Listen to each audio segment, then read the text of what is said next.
Hey everybody, good Monday morning, top of the morning to you. Hope you're doing all right. I'm in bed. I come back home. It is 6:16 right now. I had to get up this morning and drop Ava off at the airport out here at 5 o'clock, and so I just come back home and made me a cup of coffee and got back in the bed. It's starting to get daylight now. Then I wrote the morning post, and so let's read the morning post. Here's my thoughts this morning. Let me enlarge this where I can see. Things that go bump in the night. Driving down Cleveland Avenue here in East Point at 4:30 in the morning is eerily spooky. Walking out to the car and driving through Jefferson Park at 4:30 in the morning is eerie. It just seems kind of eerie at that time in the morning in Atlanta. There's that window between like 3 and 5 where the city, even a city like Atlanta, is just eerily dead, and then it starts waking up and coming alive. Anyhow, the week begins. I don't get scared anymore in the middle of the night unless I have a bad dream and wake up in the middle of the night while Ava's gone, and for a minute I think somebody is in the bedroom just standing over me. And then my feet start trying to run, but my body won't move. And then I realize, yeah, it's just a dream or a moment you're having or whatever. Um, yeah, so sometimes it is eerie to be alone in the middle of the night in a house all by yourself. My Granny Bratcher used to say, ain't no need to worry about the dead people. Dead people can't harm you. It's the people that's living that can do you harm. I think the reason kids get scared is because they have so much more imagination than us grown-ups do. I think as we get older and wiser, and I think our imagination dulls on us. I still daydream a lot. I don't know if y'all do. I'll just sit in the car and just kind of just be lost in a daze. Ava sometimes will say, what are you thinking about? And I'm just daydreaming. I'm on a boat fishing in Panama City somewhere in a daydream, you know. Uh, so we still have our imagination or whatever. In the years before Granny Bratcher died, she and I made a pact for a long time that we would talk about over the years. That after she died, she would come to me if there was any way possible. And we decided, because I said, Granny, I'm just curious, can people actually do that? And me and her made it, I guess, 20 years before she died, and we talk about it over the years sometimes. I'd be like, Granny, you remember now, you're supposed to come to me. And we made this deal that she would only appear to me within 3 days after she died, because I told Granny, I said, I'm not going to look for you after 3 days because I don't want to see you after that. And don't you show up after 3 days, because if you did, it just scared the bejesus out of me. And so she said, okay, so 3 days. So that was our pack. And then right up until a few days before she died, she had a stroke. She was 83 and at Georgia Baptist Hospital. But she was in her right mind, and I told her a few days before she died, we talked about it again. She said, you wait and see, I'm gonna come to you. And but she never did. And in the days leading up to her death, I reminded her of our plan also. After she died, I looked for her. I listened for her. I looked for signs of her.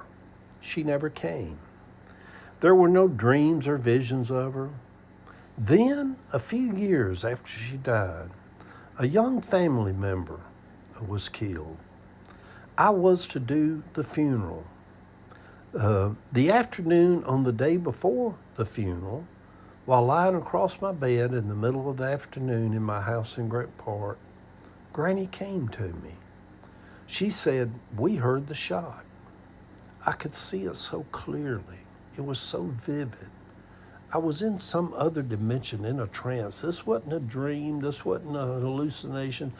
I stepped into something that was different from Earth. And I seen my granny and my Aunt Mary and all my aunts, and they were all on the other side of a river that reminded me of Haynes Creek in Conyers, Georgia.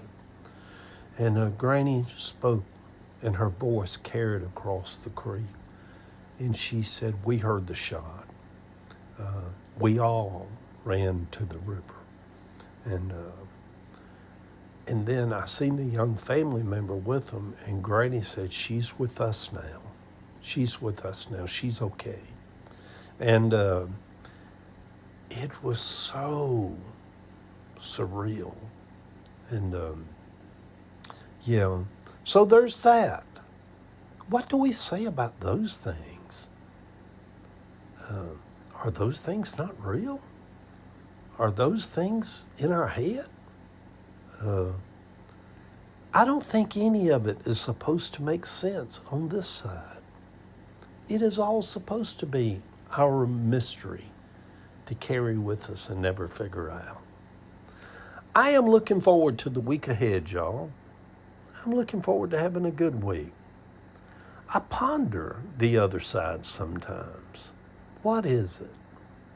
Where is it? How is it? We shall all have those answers at some day. You know, the old saying, "In the sweet by and by." There is a land that is fairer than day, and by faith we can see it afar.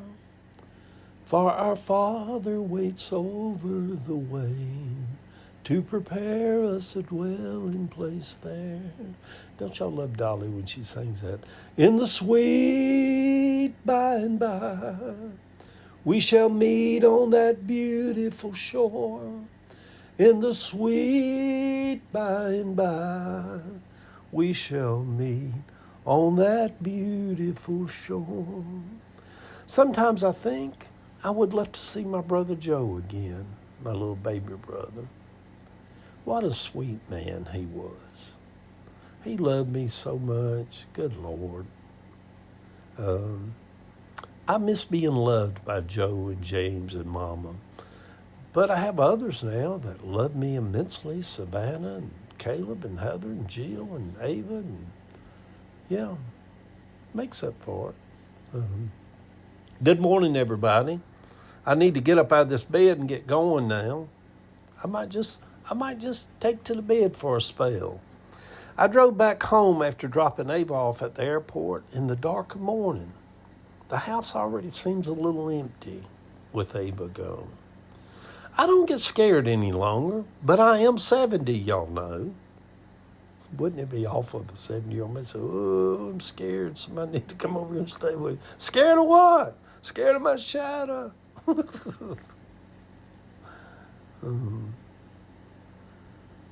But sometimes things can seem a little eerie when you're by yourself in a house, waking up in the middle of the night. Picture over on my Facebook page, my Granny Bratcher, my little baby brother Joe. Love y'all.